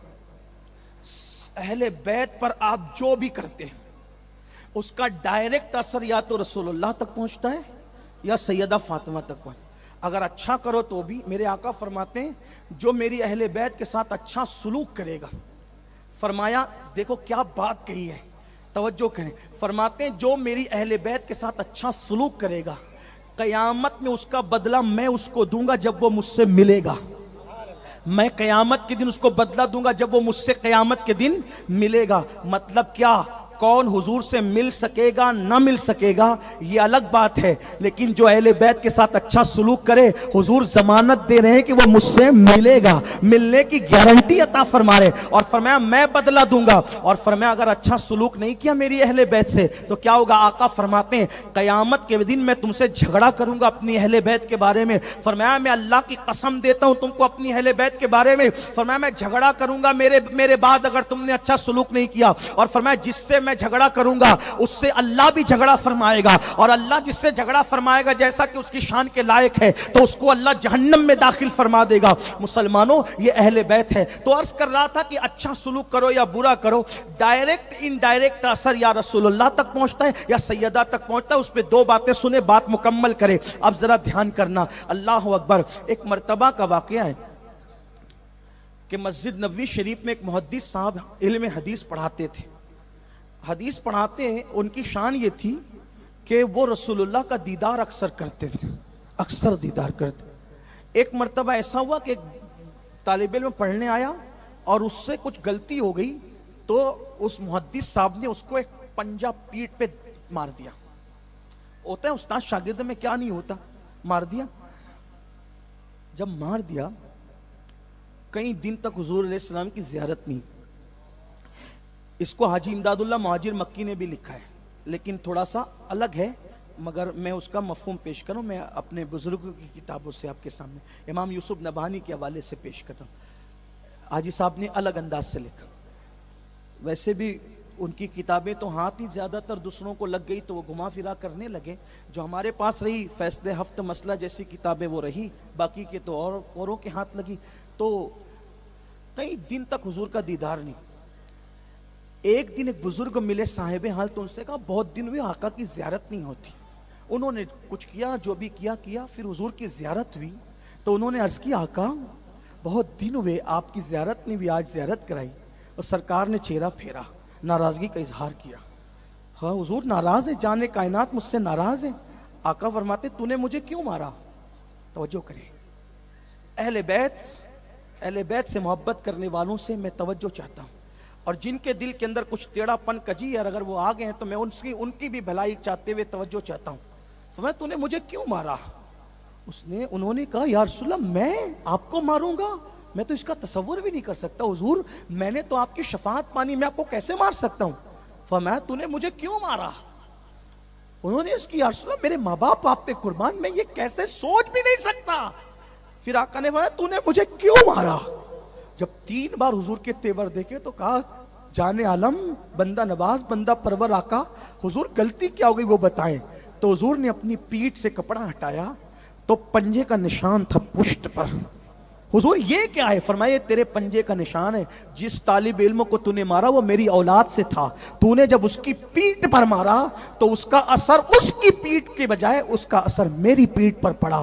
اب یہاں سے ذرا تصور میں لائیں, جو یزیدیوں کو کلین چیٹ دے رہے ہیں جنتی ہونے کی, حدیث قسطنطنیہ کا بہانہ لے کر بتائیں جب علی اصغر کے حلق پر تیر چلا ہوگا تو اس کا اثر کہاں ہے؟ علی اکبر کو جب لاش کو تڑپایا گیا ہوگا اس کا اثر کہاں ہے؟ امام حسین کی گردن پر جب تلوار چلی ہوگی اس کا اثر کہاں ہے؟ وہ تو پوچھو نا حضرت ابن عباس سے, اللہ اکبر داڑھی شریف بکھری ہوئی ہے, اللہ اکبر زلفیں بکھری ہوئی ہے, اور چہرہ مبارکہ پر اللہ اللہ, اور لباس انور پر خون کے آثار ہے, اور جو ہے وہ اللہ اکبر جو ہے وہ خاکے کربلا جو ہے وہ لباس کو بوسے دے رہی ہے. پوچھا یا رسول اللہ یہ کیا حال ہوا؟ فرمایا میں تو مقتل حسین میں تھا, صبح سے اب تک کہ اس کے ساتھیوں کا خون اکٹھا کر رہا تھا, سوچو کیا ہوا ہوگا. اور اس کے بعد ایک بات اور سن لو, اور اس کے بعد بات مکمل ہوتی ہے. بلکہ ایک بات اور درمیان میں یاد آ گئی. تیمور لنگ کا نام سنا ہے؟ تیمور لنگ کا بادشاہ تھا. بادشاہ لوگ اچھا کام بھی کرتے ہیں برا بھی کرتے ہیں, سیاسی لوگ اچھا برا دونوں کام کرتے ہیں. اگر خیر غالب آ گیا تو خیر ہے, شر غالب آ گیا تو بڑے مسائل ہیں. تو تیمور سے بھی کچھ اچھے کام بہت ہو گئے, کچھ برے کام بھی ہوئے, لیکن اس کا لنگوٹیا یار تھا, اس کا قریبی دوست تھا. اس کی موت کے بعد, تیمور کی مرنے کے بعد دیکھا کہ ایک تخت بچھا ہوا ہے اور رسول اللہ اس تخت پر بیٹھے ہوئے ہیں اور حضور کے قدموں میں تیمور لنگ بیٹھا ہوا ہے. تو خواب میں دیکھ کر تیمور سے اس کا دوست کہتا ہے, او دشمن خدا, تو رسول اللہ کے قدموں میں آ کے بیٹھ گیا. یعنی اس کے کرتوت جانتا ہوگا جو بھی دوست تھا. اس نے کہا, او دشمن خدا, تو رسول اللہ کے قدموں میں اتنے قریب کیسے بیٹھ گیا؟ حضور نے مسکرا کے کہا, کیسا بھی تھا لیکن میری اہل بیت سے محبت کرنے والا تھا, اس لیے اس کو وہاں بٹھایا گیا. آپ اندازہ فرمائے یہ مقام اہل بیت ہے. اور آخری بات, اور گفتگو مکمل دل کے کان سے سننا میرے پیارے آقا علیہ السلام کے پیارے دیوانوں. اللہ اکبر, اللہ اکبر. اس روایت کو جو میں پڑھنے جا رہا ہوں, اس کو بھی امام شبلنجی نے اپنی کتاب میں لکھی ہے, اور انہوں نے خود نہیں لکھا, انہوں نے حوالہ دیا. کس کا حوالہ دیا؟ امام عبد الرحمن مالکی کا, جن کی مشارق الانوار ہے, اور انہوں نے مشارق الانوار میں لکھا. امام عبد الرحمن مالکی نے مشارق الانوار میں یہ واقعہ لکھا جو آپ سن رہے ہیں. فرمایا, وہ لکھتے ہیں جس کا مفہوم یہ ہے کہ ایک مرتبہ مغرب کا ایک شخص حج کے لیے جا رہا تھا. توجہ کرنا ذرا, اب بات یہیں اینڈ ہوتی ہے, کہیں نہ کہیں تو اینڈ کرنی پڑے گی, وقت بھی زیادہ ہوا, حالانکہ دل امٹ کر آتا ہے کہ کچھ اور بھی باتیں ہوں, لیکن بات اسی پہ اینڈ ہوتی ہے. تو امام عبد الرحمن مالکی لکھتے ہیں کہ ایک مغرب کا بندہ حج کے لیے جا رہا تھا. وہاں ایک بندہ اس کو ملا, کہاں جا رہے ہو؟ حج کے لیے. مدینہ شریف بھی جاؤ گے؟ کہاں؟ کہا یہ 100 دینار ہے, سونے کے سکے کو دینار کہتے تھے, تو یہ 100 دینار ہیں, وہاں جو سید ملے گا اس سید کو دے دینا. توجہ کریں, مدینہ منورہ میں جو سید ملے گا اس سید کو دے دینا. اب یہ حاجی صاحب مدینہ شریف پہنچے, وہاں یہ امانت دینی تھی. امام عبد الرحمن لکھتے ہیں کہ یہ امانت دینی تھی سید کو. تو مسجد نبوی شریف میں ایک سید صاحب ملے, تو سید صاحب ملے تو ان سے بات چیت ہوئی, تو کوئی ایسی بات ان کی زبان سے نکلی جس سے کسی بزرگ کی توہین ہوتی, کوئی بزرگ کے خلاف بات نکل گئی. اور چھوڑ یار, اس سید کو کیا دینا, نہیں دینا اس کو, کوئی اور ڈھونڈو. دوسرا ڈھونڈا تو ان سے بھی کوئی بات ہوئی. اب آدمی کوریدے گا تو جیسی بات کرے گا تو ویسی نکلی, کچھ لوگوں کی عادت ہوتی کوریدنے کی. بات ہوئی, ان کی زبان سے بھی کوئی ایسی بات نکلی, تو کہا یار یہ بھی صحیح نہیں ہے. یعنی ان کو وہی کیڑے نکل رہے تھے, وہ نکالنا چاہ رہے تھے. اب یہ بھی صحیح نہیں, وہ بھی صحیح نہیں, 100 دینار لے کے سو گئے.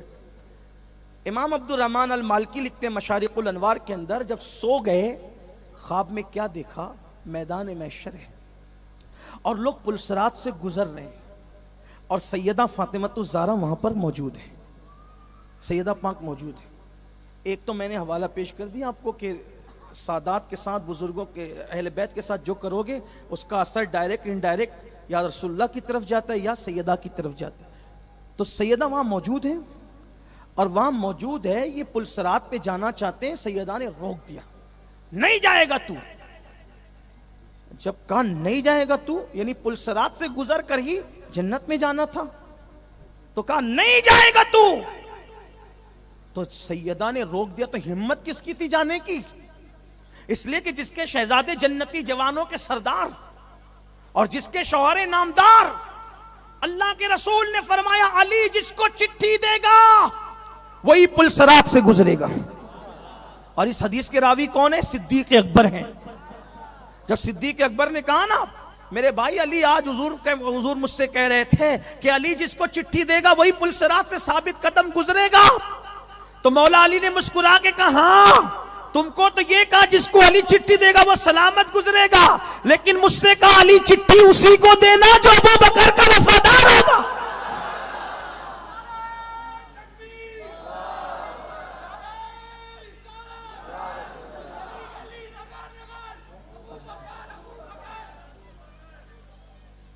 میں آپ جو ہے وہ اتنی ارجنٹ میں عنوان دو گے تو میں کوئی علامہ فہامہ کوئی مفتی محقق تھوڑی ہوں بھائی. آپ عنوان بڑھاتے رہیں گے تو میں آن دا اسپاٹ بولتا رہوں. کوئی مطالعہ کرنا پڑتا ہے, تیاری کرنی پڑتی ہے. کچھ ایسے بول کے جاؤں گا تو یہ ہمارے مولانا لوگ کے سر پہ زبردستی بلا کھڑی ہو جائے گی. تو میں آپ کے سامنے جو باتیں کر رہا ہوں بھائی, تو یہ پڑھ کے آئے تو تبھی تو بول رہے ہیں. پڑھنے والے کو ہی محنت کرنی پڑتی، ورنہ گڑھنے کو کیا ٹائم لگتا ہے ہیں؟ ابھی کچھ بھی بول کر کے چلے جائیں گے تو کیا ہوگا؟ تو اب آپ آن دا اسپاٹ آپ مجھے عنوان دے رہے ہیں، میں کوئی محقق آدمی نہیں ہوں، میں اپنے علماء کی جوتیاں سیدھی کرتا ہوں، ان سے جو سنتا ہوں وہی پڑھ کے بولتا ہوں، ذمہ داری کی بات ہے، ایک ذمہ دار تحریک سے وابستہ ہوں میں، سنی دعوت اسلامی سے، علماء اہل سنت کا ممبر ہے میں، آپ مجھے پھر کبھی بلائیں، عنوان دے کے بلائیں، میں سب بولوں گا۔ ہاں یہ بات یاد رکھیں، ہم لوگ کوئی سنیت کو چھپا کے بات کرنے والے لوگ نہیں ہیں، اہل سنت کا ہے بیڑا پار۔ اصحاب عظام تو یہ کہتے ہیں میں بس سنی ہوں، جمیل قادری مرنے کے بعد میرا لاشا بھی کہے گا صلاۃ و سلام۔ اور بے وقت کی شہنائی بجانا میری عادت بھی نہیں، ہاں پہلی بات تو شہنائی بجتی نہیں اپنے سے، یہ بے وقت کی بجانا اور بری بات ہے۔ تو تھوڑا سا میرے نوجوان، میں پھر انشاءاللہ آج دعوتی پروگرام ہے، آپ نے بڑا خوبصورت عنوان دیا، میں اس پہ بات کر کے بات ختم کر رہا ہوں انشاءاللہ، پھر اللہ نے زندگی دی۔ یہ پروگرام فکس کرنے کے لیے نہیں کہہ رہا ہوں، میرا اللہ جانتا ہے، ہاں یہ کوئی میری عادت نہیں کہ میں ایک پروگرام سے جاؤں تو دوسرا فکس کر کے، ایسا نہیں، استغفر اللہ، میرے غوث پاک میرے بڑے ناز اٹھاتے ہیں، مجھے آپ کے ایسے کوئی وہ معاملات نہیں ہیں، لیکن بات ہوتی ہے، وقت بھی زیادہ ہوا، اور آپ کی دعا سے میں یہ آپ کی تیسری محفل میں حاضر ہوں۔ ہاں میں آج سے پہلے 2 محفلیں گجرات میں کر کے آیا ہوں، ایک نواگڑھ میں ایک راجکوٹ میں، ابھی آپ کی تیسری محفل، الحمدللہ تعالی میرے مرشد غوث پاک کا کرم ہے، اور میری کوئی اوقات نہیں، میں کوئی اہل علم نہیں، میں بے مایہ آدمی ہوں، قادری چوکھٹ کا فقیر ہوں، اس در کا سگے بے ہنر ہوں۔ آپ میری بات سنیں، بات ختم ہوتی ہے۔ کیا کہہ رہا تھا؟ سیدہ پاک نے روک دیا، توجہ اسی پر ہے، اس نے 2 سیدوں کو نہیں دیا، سیدہ پاک نے خواب میں روک دیا تو اتنے میں حضور تشریف لائے، اس کے حضور سیدہ مجھے پلسرات پہ جانے نہیں دیتی۔ آقا فرماتے ہیں سیدہ کیوں جانے نہیں دیتی؟ یا رسول اللہ یہ میرے بچوں سے دشمنی کرتا ہے، ان کے کردار میں کیڑے نکالتا یہ۔ تو سرکار نے فرمایا تم ایسے ہو؟ انہوں نے اس کی یا رسول اللہ وہ دونوں سے میری ملاقات ہوئی تو وہ کسی بزرگ کے بارے میں انہوں نے کچھ غلط بات کہہ دی، تو سیدہ نے فوراً ان دونوں بزرگوں کو طلب کر لیا، ان دونوں بزرگوں، سیدہ ہے، پھر سیدہ ہیں، ان دونوں بزرگوں کو طلب کیا، فرمایا اگر کوئی تمہاری بے ادبی کرے تو کیا تم میری نسبت سے بھی اس سے ایسی اس کو معاف نہیں کرو گے؟ تو انہوں نے کہا سیدہ آپ کی نسبت سے ہم ان کو معاف کرتے ہیں، آپ کی نسبت سے معاف کرتے ہیں۔ تو فرمایا جب یہ معاف کرنے کے لیے بزرگ تیار اور یہ معاف ان کی ہو گئی تو کون ہوتا ہے بیچ میں دخل دینے والا؟ میری اولاد کے معاملے میں تو دخل دیتا ہے، جیسے ڈانٹ سنی، سائے مشارق الانوار لکھتے ہیں اٹھے تو کانپ رہے تھے، اور کانپتے ہوئے اٹھے، وہ 100 دینار لیے، لے جا کر ان سیدوں کو، مدینے کے سیدوں کو دیا۔ انہوں نے کہا اچھا دن میں تو بڑے آپ کے ترے تھے، تو کہا کہ خواب میں ڈانٹ سنی ہے، اس لیے دیکھا کیوں ڈانٹ سنی؟ کہا میں نے شکایت کی کہ آپ فلاں بزرگ کے خلاف بول رہے تھے، ان بزرگ کے خلاف بولنے کی وجہ سے میں نے نذرانہ نہیں دیا، تو سیدہ نے ان بزرگوں کو طلب کیا اور ان بزرگوں نے آپ کو معاف کیا۔ کہا اللہ کی عزت کی قسم اگر یہ بات ہے تو آج کے بعد کسی بزرگ کے خلاف کوئی بات نہیں کریں گے۔ مطلب کیا؟ اگر ایک اتنی سی بات کہ کسی بزرگ کے خلاف ایک جملہ، توجہ کریں، ایک جملہ نکلا اور نظر پیش نہیں کی، وہ نظر پیش نہیں کی، تو سیدہ کے دل پہ اتنا صدمہ پڑا۔ اب سنیو بات ختم ہو رہی ہے، توجہ کرنا۔ ایک مدینہ منورہ کے سید، ایک مسجد نبوی میں بیٹھے ہوئے سید، اس کے نذرانے کے بارے میں اس نے کمی کی، حاجی نے، سیدہ کا دل اتنا دکھ گیا کہ اس کو پلسرات پر روک لیا کہ تو جا نہیں سکتا، میری اولاد کا تو نے دل دکھایا، اور اولاد کا دل دکھانے سے میرا دل دکھا۔ اب یہاں جاتے جاتے اہل بیت کے چاہنے والوں سے پوچھنا چاہتا ہوں، اگر 5ویں صدی، 6ٹھی صدی، 7ویں صدی کے سید کا کوئی دل دکھائے تو سیدہ کا دل اتنا مغموم ہوتا ہے، اور اگر کوئی سیدہ کے بابا مصطفیٰ جان رحمت کا دل دکھائے تو اس وقت تو سیدہ کے دل پر کیا گزرتی ہوگی؟ اہل بیت کے عشق کا نعرہ لگانے والوں، کم سے کم سیدہ کا دل تو سوچو، امام حسن کا دل تو سوچو، امام حسین کا دل تو سوچو، نعرہ حیدر لگانے والوں مولا علی کا دل تو سوچو۔ کیا تم جب سیدہ کی اولاد کا دل دکھاؤ تو سیدہ پلسرات سے روک لے، اور ان کے بابا کا دل دکھاؤ تو سیدہ تمہارے ساتھ کیا سلوک کرے؟ آپ کہیں گے امین القادری ہم نے کون سا نبی کا دل دکھایا؟ میں نے کہا رسول اللہ خود فرماتے ہیں جب میں تمہارے گناہ دیکھتا ہوں تو میرے دل کو تکلیف پہنچتی ہے۔ اے داڑھی منڈانے والو، جب تم اپنے چہرے سے حجام کی کرسی پر بیٹھ کر کے داڑھی منڈاتے ہو، وسترا چلاتے ہو تو سیدہ کے بابا کا دل دکھتا ہے، اس وقت سیدہ کے دل پر کیا گزرتی ہوگی؟ اللہ اکبر۔ جب تمہارے ہاتھ میں شراب کی بوتلیں ہوتی ہوگی تو اس وقت سیدہ کے بابا کا دل دکھتا ہے، سیدہ کے دل پر، حسنین کریمین کے دل پر کیا گزرتی ہوگی؟ نادانو، جب تم چرس، بھنگ اور ہیروئن اور ڈرگ یوز کرتے ہوں گے اس وقت سیدہ کے دل پر کیا گزرتی ہوگی؟ ان کے بابا کا دل دکھتا ہوگا۔ تو تمہاری بیٹیاں بازاروں میں بے پردہ گھومتی ہوگی، سیدہ کے بابا کا دل دکھتا ہوگا، اس وقت سیدہ کے دل پر کیا گزرتی ہوگی؟ کیا سمجھتے ہو صرف شربت اور کھچڑے والے اہل بیت کے غلام بننا چاہتے ہو، یا نعرے اور ڈوڑے والے اہل بیت کے غلام بننا چاہتے ہو، یا رسمی غلام بننا چاہتے ہو، یا سچے غلام بننا چاہتے ہو؟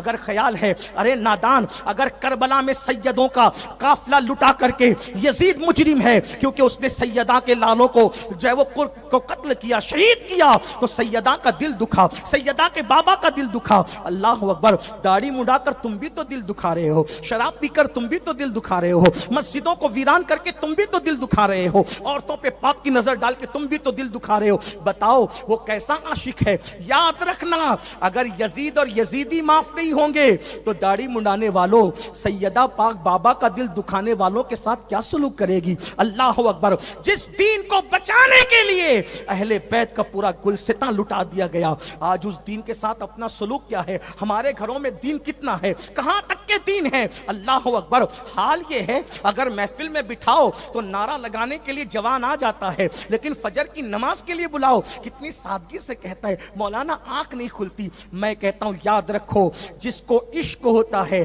عشق کی پہلی نشانی یہ ہے عشق والوں کو نیند نہیں آتی۔ ہم کیسے اہل بیت کے غلام ہیں کہ ہمیں اتنی نیند آتی ہے کہ فجر بھی ہماری چھوٹ جاتی ہے، ہم اتنے مصروف ہیں۔ اللہ اکبر۔ کچھ تو ایسے بدبخت ہیں کہتے ہیں ہم حسینی ہیں مگر ہمیں نماز پڑھنے کی کیا ضرورت ہے، ہم تو اللہ تک پہنچے ہیں، ملا لوگ نماز پڑھے وہ اللہ تک نہیں پہنچے، ہم طریقت والے ہم نماز کیوں پڑھے اللہ تک پہنچ گئے۔ ہاں ہاں تم ضرور پہنچے، ضرور پہنچے، ضرور پہنچے، لیکن اللہ تک نہیں بلکہ شیطان تک پہنچے۔ ارے نادان، حسین پاک سے بڑھ کر کے طریقت، معرفت اور حقیقت کا شہسوار کون ہو سکتا ہے؟ جس کے گھر سے یہ نہریں نکلی ہے حسین ابن علی ان کو کہتے ہیں۔ ارے جن کے در کی غلامی صوفی بناتی ہے ان کو حسین ابن علی کہتے ہیں۔ ارے جن کا بیٹا عبدالقادر جیلانی لوگوں کو ولایت تقسیم کرتے ہیں ان کو حسین ابن علی کہتے ہیں۔ جب وہ سجدے کے اندر جان دیتے ہیں تو پتہ نہیں چلا تمہیں کہ امام علی مقام نے آخری وقت بھی سجدہ کیا؟ تو کیا معاذ اللہ امام حسین اللہ تک نہیں پہنچے تھے؟ تمہارا یہ جملہ کہاں تک اثر انداز ہوتا ہے؟ آخری وقت تک امام حسین نے نماز پڑھی، آخری وقت تک امام حسن نے نماز پڑھی، آخری وقت تک سیدہ فاطمہ نے نماز پڑھی۔ حد تو یہ ہے کہ میرے رسول نے ظاہری وصال تک، حضور علیہ السلام نے بھی اگر ظہر اور عصر کے درمیان وصال کیا ہے تو ظہر کی نماز بھی ادا فرمائی ہے۔ آپ مجھے بتائیں اور ہماری زندگی میں نماز نہیں، ایسا کوئی عاشق ہوگا جو اپنے محبوب کی اداؤں کو اختیار نہ کرے؟ یاد رکھنا میرے عزیز، علی کی محبت، جملہ بات ختم کر، علی کی محبت ٹوپیوں کے رنگ سے، کپڑوں کے رنگ سے، ناڑے اور کڑوں سے نہیں ملتی۔ علی یہ مرتضیٰ کی محبت کا رنگ جب دل پہ چڑھتا ہے تو انسان دنیا سے بیگانہ ہوتا ہے اور خدا کے قریب ہوتا جاتا ہے۔ کچھ لوگ مولا علی کے گھر آئے اور کہا علی ہم تم سے محبت کرتے ہیں۔ کہا کوئی اثر نہیں ہے تمہارے اوپر میری محبت کا، جو مجھ سے محبت کرے روزوں کی وجہ سے ان کے ہونٹ سوکھے ہوئے ہوتے ہیں، بھوک کی وجہ سے ان کے چہرے سکڑے ہوئے ہوتے ہیں، تمہارے چہرے پہ تو کوئی محبت کا اثر نہیں۔ آپ مجھے بتائیں، یاد رکھنا ہم لوگوں کو کہتے ہیں تو لوگ ہنستے ہیں، ارے عاشقوں کا تو پیشاب بھی لوگوں کو مسلمان بنا گیا ہے، نہیں معلوم؟ ایک بزرگ بیمار پڑے، ہمارے سلسلے قادریہ کے بڑے بزرگ سری سختی حضرت جنید بغدادی، جب ان کا پیشاب، پہلے بھی پیشاب کے ذریعے سے ہوتی تھی لیکن ابھی مشین میں چیک کرتے ہیں، اس وقت حکیم لوگ نظر سے دیکھ کے، تو ایک یہودی تھا، یہودی حکیم تھا، حضرت سری سختی کا پیشاب دیکھ کر کہا اس کو تو عشق کی بیماری ہے، یہ تو کسی عاشق کا پیشاب ہے۔ پیشاب کو بول کہتے ہیں، بول، عربی میں کیا کہتے ہیں؟ پیشاب کو بول۔ تبھی میں لوگوں کو کہتا ہوں کہ ان عاشقوں کے بول میں اتنا اثر تھا جتنا ہمارے قول میں نہیں ہے۔ کیوں؟ کیونکہ ہم زبان کے دھنی ہیں اور وہ سچے عاشق تھے۔ حضرت سری سکتی کے پیشاب میں عشق کا اثر، اپنے چہرے پہ عشق کا کیا اثر، اپنے لباس پہ عشق کا کیا اثر، اپنے کردار پہ عشق کا کیا اثر۔ یاد رکھنا، عاشق کہلانا آسان ہے، عاشق بن جانا مشکل ہے۔ بتا دوں عاشق کسے کہتے ہیں؟ اگر اجازت ہو تو بات ختم کر رہا تھا، لیکن ایک بات بتا، اگر اجازت دو تو کہوں عاشق کسے کہتے ہیں؟ بتاؤں؟ دیکھو عاشق کون ہوتا ہے۔ ایک مرتبہ بچپنے میں غوث پاک کو آواز آئی، اے عبد القادر ہماری طرف آ، یہ بتا تو محبوب بنے گا کہ عاشق بنے گا؟ دوڑتے ہوئے امی کے پاس گئے، امی آواز آ رہی ہے کہ محبوب بنے گا کہ عاشق بنے گا؟ کہا بیٹا یہ جملہ تیرے مستقبل کے لیے بڑا قیمتی ہے، اس کا فیصلہ جلدی نہیں کرنا۔ جہاں ہماری گلی کے نکڑ پہ ایک بابا بیٹھتا ہے، وہ اللہ کا ولی مجذوب ہے، اس سے جا کے پوچھ، وہ تیرے سوال کا جواب دے گا۔ غوث پاک گئے، کہا بابا ایک سوال مجھ سے کیا جاتا ہے، محبوب بنے گا کہ عاشق بنے گا؟ کیا جواب دوں؟ کہا بیٹا کل آنا میں تیرا جواب بن جاؤں گا۔ توجہ کریں، کل آنا میں تیرا جواب بن جاؤں گا۔ کل گئے تو دیکھا وہ بابا ہی غائب ہے۔ جب ادھر ادھر دیکھا تو کہا رے میری امی تو کہہ رہی تھی ولی ہے مجذوب ہے، یہ تو جھوٹا وعدہ کر کے تو نہیں چلا گیا؟ تو پاس میں کچھ لوگ کھڑے تھے، کہا شہزادے کیا ہوا؟ تو کہا یہاں ایک بابا بیٹھتا تھا، کہا کل رات اس کا انتقال ہو گیا، اس کا مذہب و مسلک پتہ نہیں چلا، تو لوگوں نے اس کے پیر میں رسی باندھ کر اس کو کوڑا دان میں پھینک دیا۔ اگر شہزادے آپ چاہیں تو ہم اس کو بتا سکتے ہیں۔ کہا چلو۔ جب وہاں گئے تو کیا دیکھا کہ چیل، کوے، کتے لاش نوچ نوچ کے کھا رہے ہیں۔ آپ نے کہا دل دھڑک گیا، غوث پاک کا بچپن، کہا بابا تو نے تو کہا تھا کہ کل جواب دوں گا۔ تو آواز آئی لاش سے، شہزادے جواب دینے کو نہیں کہا تھا، جواب بن جانے کو کہا تھا۔ یہ دیکھو آپ کا جواب بن گیا ہوں۔ آپ کہتے ہیں نا کہ محبوب بنوں کہ عاشق، عاشقوں کا یہ حال ہوتا ہے۔ اگر اتنا ظرف ہے بوٹیاں نچوانے کا، اتنا ظرف ہے جسم کو کتوں کو کھلانے کا، تو عاشق بننا، ورنہ محبوب بننے میں بھلائی ہے۔ تب غوث پاک نے کہا تھا اب میں محبوب بھی بنوں گا اور عاشق بھی بنوں گا۔ یہ غوث پاک کا ظرف تھا۔ اللہ اکبر، یہ غوث پاک کا ظرف تھا۔ محبوب بننے میں مٹھائیاں ملتی ہیں، شیرنیاں ملتی ہیں، دعائیں ملتی ہیں، شفقتیں ملتی ہیں، پیار ملتا ہے، لیکن عاشق بنتا ہے تو مدینہ چھوڑنا پڑتا ہے، علی اکبر جیسا جوان بیٹا لٹانا پڑتا ہے، علی اصغر جیسا معصوم قربان کرنا پڑتا ہے۔ حسین عاشقوں کے امام کا نام ہے، حسین عشق و محبت کے امام کا نام ہے، حسین سالار قافلہ عشق کا نام ہے۔ آپ کیا سمجھتے ہیں فجر کی نماز بھی نہیں قربان کریں، فجر کی نماز میں نیند بھی قربان نہیں کریں اور عشق کی سند مل جائے، عشق کا سرٹیفکیٹ مل جائے؟ یاد رکھو عشق اتنا آسان نہیں۔ اگر عشق آسان ہوتا امیر حمزہ کا کلیجہ نہ چبایا جاتا، عشق آسان ہوتا اللہ اکبر مصعب ابن عمیر کی لاشوں پر اللہ اکبر لوگ ظلم نہ کرتے، عشق اتنا آسان ہوتا خالد ابن ولید کے جسم پر اللہ اکبر ایک بالشت بھی جگہ ایسی نہیں تھی جہاں پر تیر اور تلواروں کا نشان نہ ہو۔ کہاں ہیں ہم؟ اللہ اکبر، کوئی قربانی نہیں، کوئی محنت نہیں، کوئی مشقت نہیں، اور عاشق بن بیٹھے۔ نہیں نکلو، سچی توبہ کرو، عشق کی راہ پہ چلو، قربانی دو، پھر دیکھو کیسے کرم ہوتا ہے۔ لوگ اہل بیت کی بات کرتے ہیں، بس میں بات اس پہ ختم کر دیتا ہوں۔ لوگ غوث پاک کو کبھی سمجھ نہ سکیں گے، لوگ غوث پاک کو کبھی سمجھ نہ سکیں گے۔ وہ سیدہ فاطمہ اور علی پاک کو کیا سمجھ سکیں گے؟ وہ حسن اور حسین پاک کو کیا سمجھ سکیں گے؟ میرے امام کہتے ہیں، فرماتے ہیں جو تیرا طفل ہے کامل ہے یا غوث۔ سن لے بات ختم ہوتی ہے۔ ہمارے عقیدے میں کیا ہے؟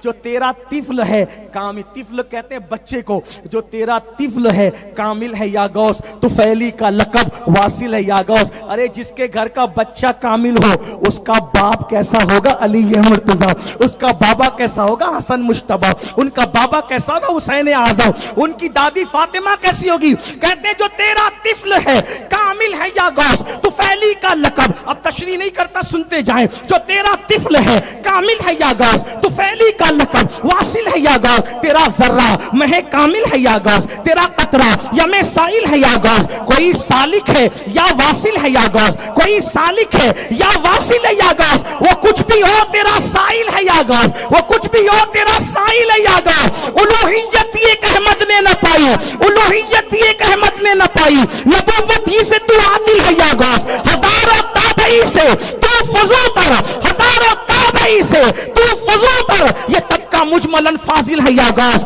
تو اپنے وقت کا صدیق اکبر، تو اپنے وقت کا صدیق اکبر، غنی و حیدر عادل ہے یا غوث۔ اور یہ سب کہتے ہوئے نتیجہ نکالتے ہیں تو پھر وہ کیا جانے گا فضل مرتضیٰ کو، وہ کیا جانے گا فضل مرتضیٰ کو جو تیرے فضل کا جاہل ہے یا غوث۔ ارے جو عبدالقادر کو سمجھ نہ سکے وہ علی مرتضیٰ کو کیا سمجھ پائے گا؟